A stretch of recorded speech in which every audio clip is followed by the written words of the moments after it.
PBB magkakaroon ng bagong regular season. Hindi pa man natatapos ang Celebrity Collab Edition. Ikinakasana ng kapamilya reality show na Pinoy Big Brother ang isang panibagong regular season.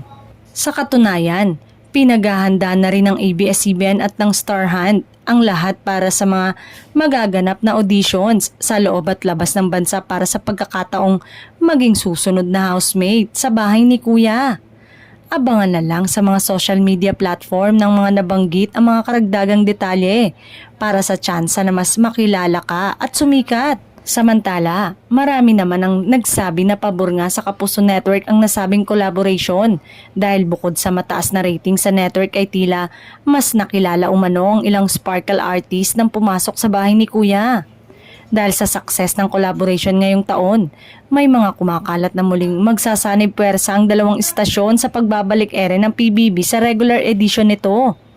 Ang latest season ng PBB ay last May 2022 with Angie Salvacion as the winner bago ang naging kasunduan ng ABS-CBN at GMA. Last May 2023 ay binaklas na ang ilang parte ng bahay ni Kuya.